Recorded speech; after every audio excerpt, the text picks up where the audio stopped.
धीरेंद्र शास्त्री पर महिलाओं की तस्करी का एक बहुत बड़ा आरोप लगा है।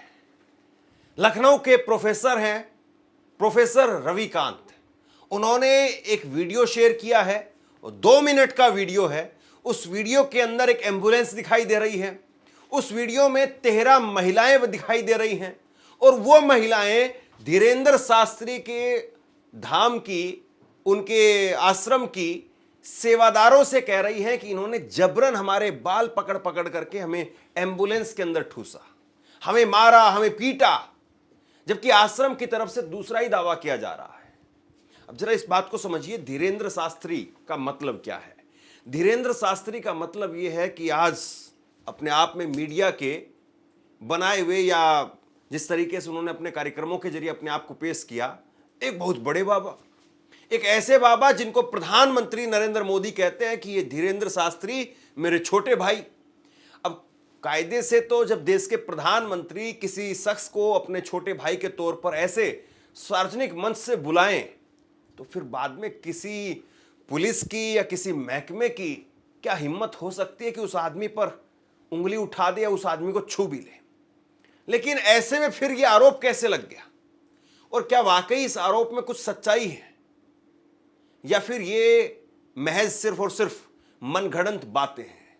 इस बात को जरा टटोलने का काम करते हैं। और ये खबर हर वेबसाइट पर लगी है, चर्चा कहीं नहीं हो रही है, डिबेट कहीं नहीं है, मेन स्ट्रीम मीडिया में इस खबर को लेकर के कहीं बात नहीं हो रही है।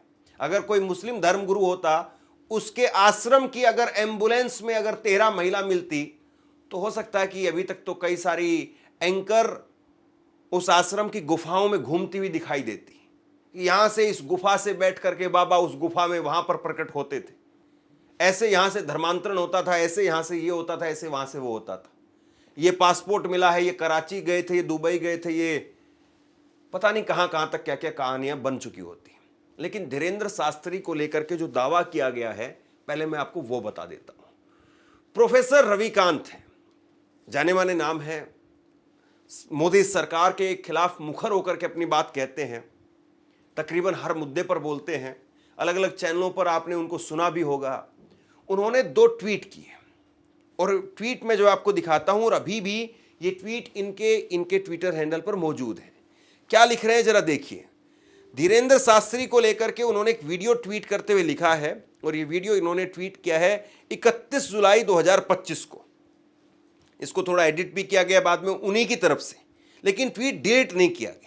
और इसमें लिखा है कि नॉन बायोलॉजिकल प्रधानमंत्री नरेंद्र मोदी द्वारा घोषित छोटा भाई धीरेंद्र शास्त्री धर्म की आड़ लेकर महिलाओं की तस्करी कर रहा है। इसकी गहन जांच करवा करके दोषी पाए जाने पर धीरेंद्र शास्त्री को फांसी होनी चाहिए। यह बात प्रोफेसर रविकांत ने कही है। अब इस बात के मायने बहुत ज्यादा हो जाते हैं। ये वीडियो सबसे पहले आप देखिए, इस वीडियो को देखिए, इस वीडियो के हाव भाव देखिए, बॉडी लैंग्वेज देखिए, और इस वीडियो के अंदर 2 महिला सेवादार दिखाई दे रही हैं। एक महिला सेवादार जिनका नाम मीनी बताया जा रहा है, मीनी, और दूसरी एक और महिला सेवादार है। लेकिन सबसे बड़ी बात यह है, पूरी खबर मैंने अलग अलग वेबसाइट्स पर जाकर के देखी, इस पर स्पष्टीकरण बागेश्वर धाम की तरफ से, उस आश्रम की तरफ से आया है, धीरेंद्र शास्त्री के आश्रम की तरफ से। उसमें कहा गया कि कुछ महिलाएं यहां पर चोरी वगैरह कर रही थी, और चोरी करने वाली उन महिलाओं को कहा गया कि बाबा तो चले गए विदेश, क्योंकि धीरेंद्र शास्त्री आजकल कुछ समय पहले ऑस्ट्रेलिया में थे, तो बाबा विदेश चले गए हैं, आप अपने घरों पर चले जाइए, यहां पर अभी फिलहाल सत्संग नहीं होगा। और उसके बाद में आश्रम ने कहा कि भाई कुछ महिलाएं ऐसी थी जो फिर भी घर जाने के लिए तैयार नहीं थी, तो ऐसे में अलग अलग लोगों को उनके घरों तक जाने के लिए रेलवे स्टेशन और बस स्टैंड पर हमारी आश्रम की एम्बुलेंस द्वारा छोड़ा जा रहा था। यह आश्रम की तरफ से कहा गया है। लेकिन अगर यही बात है कि ऐसे ही कुछ महिलाएं थी, चोरी कर रही थी या कुछ गलत हरकतों में शामिल थी और उनको छोड़ा जा रहा है, तो आपकी आश्रम की महिला जब इस सेवादार से वीडियो बनाने वाले शख्स ने पूछा कि ये महिलाएं क्या आरोप लगा रही हैं और आप इन महिलाओं को कहां ले जा रहे हैं, क्यों ले जा रहे हैं, जब ये सारे सवाल किए, तो तो ये महिला पूरी तरह से खामोश रही और उल्टा जो साथ में दूसरी सेवादार थी उसने कुछ बोलने की कोशिश भी की।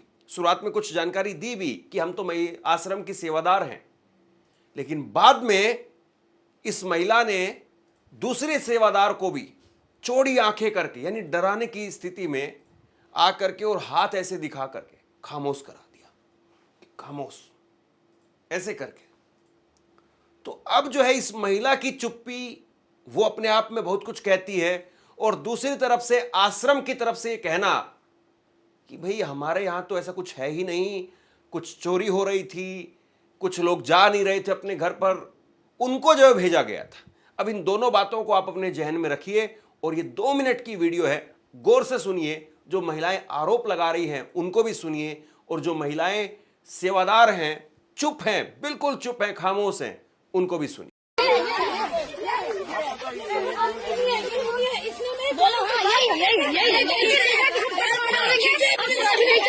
कहाँ से आए हो आप?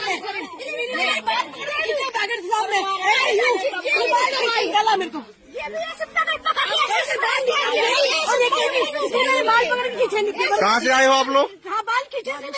कहाँ के हो? नहीं हो कहाँ के?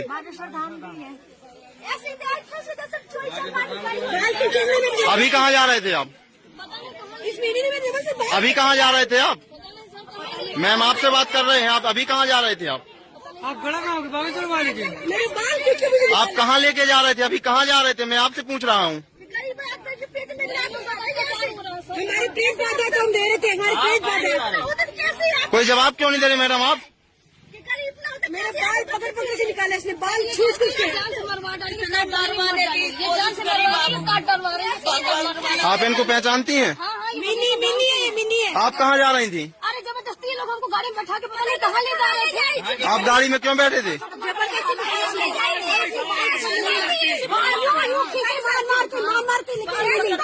चार लोगों ने पकड़ के डाला है गाड़ी में। मिनी ने बाल खींचे से निकाला, धाम पे से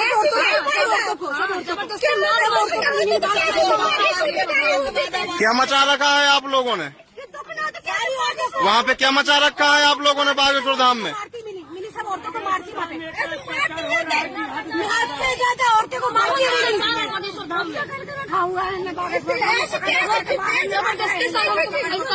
बताइए आप, जबरदस्ती जान से मारने की कोशिश कर रही है, सबको जान से मरवा रही है, ये काट डालेंगी। लोगों को कोई विश्वास नहीं है।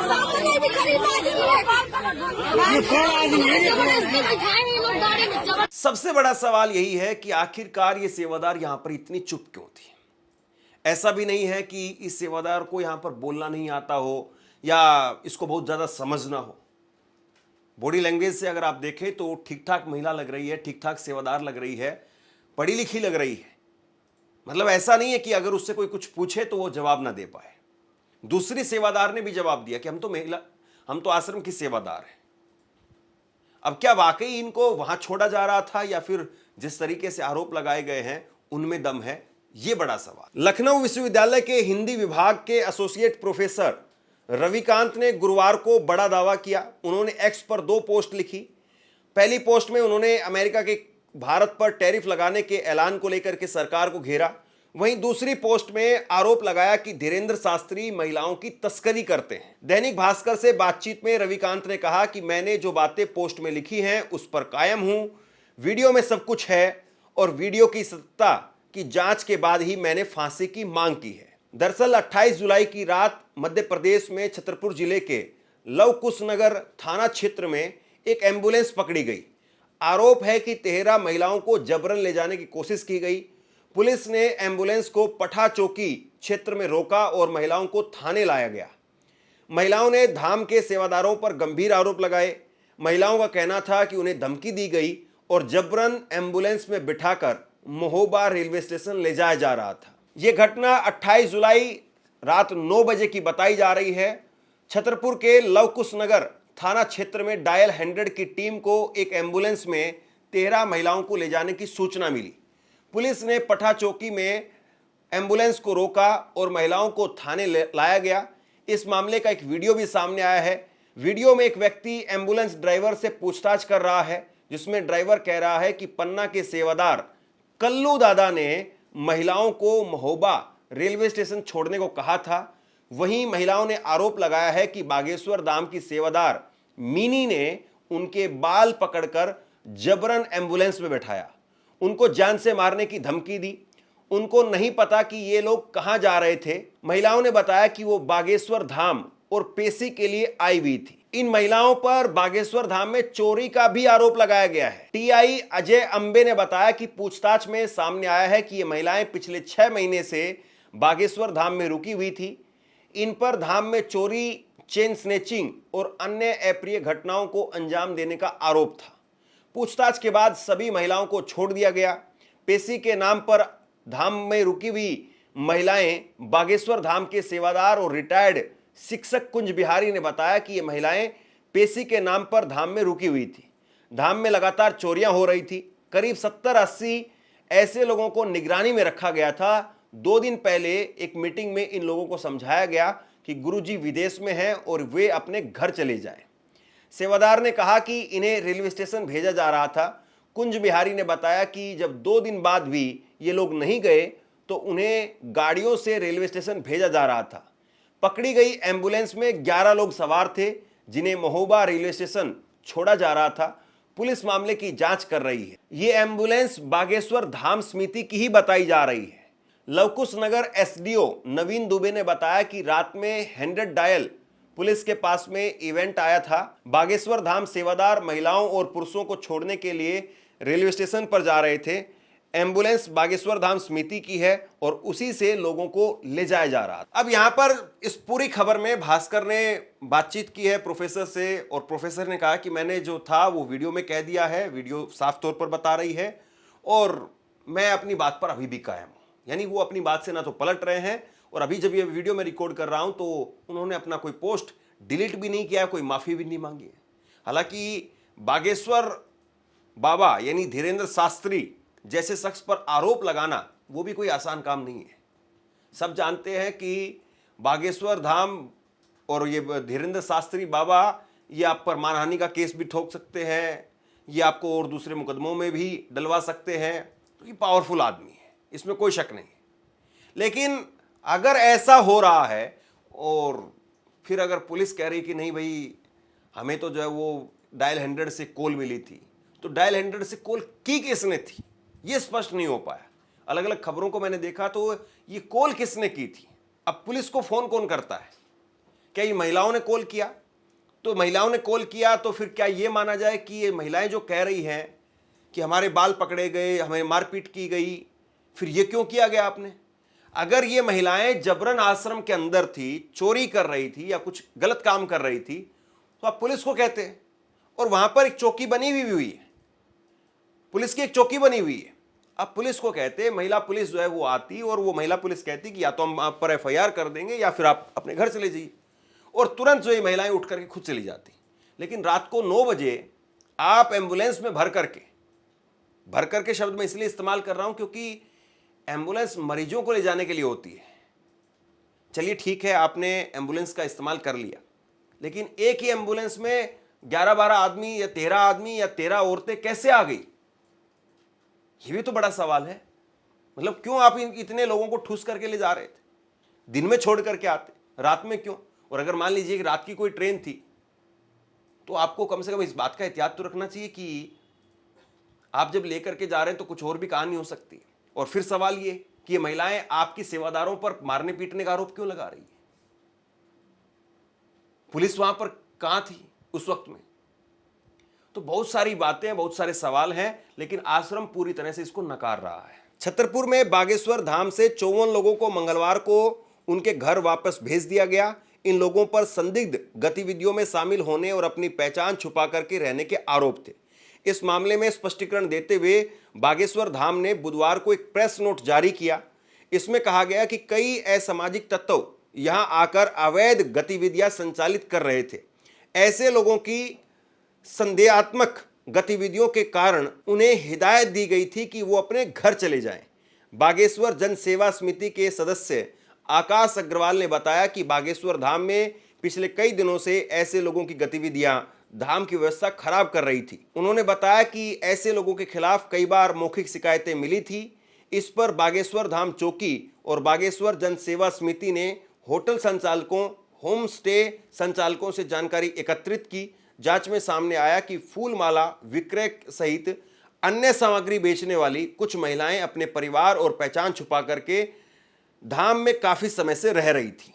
पुलिस ने समिति के सदस्यों के साथ ऐसे अवांछित व्यक्तियों को समझाइश देकर धाम में अनावश्यक न रुकने की हिदायत दी। कुछ लोगों ने किराया न होने का बहाना बनाया, लेकिन घर जाने की सहमति दी। ऐसे लोगों को किराया देकर धाम की गाड़ी से आसपास के बस स्टैंड और रेलवे स्टेशनों तक पहुंचाया गया। बागेश्वर धाम ने एक लिस्ट भी जारी की है जिसमें अलग अलग प्रदेशों के 54 लोगों के नाम शामिल है जिन्हें वापस घर भेजा गया है।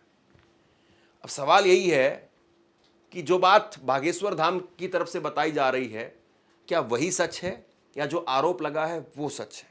अब इस बात की तहकीकात तो पुलिस करे और पुलिस बताए कि सच क्या है। लेकिन जितना इस मामले पर चुप्पी है और जितना उन सेवादारों की चुप्पी थी, ये अपने आप में बहुत सारे सवाल खड़े करती है। आप क्या सोचते हैं नीचे कमेंट बॉक्स में लिख करके जरूर बताइए। इस खबर को शेयर कीजिए। धन्यवाद।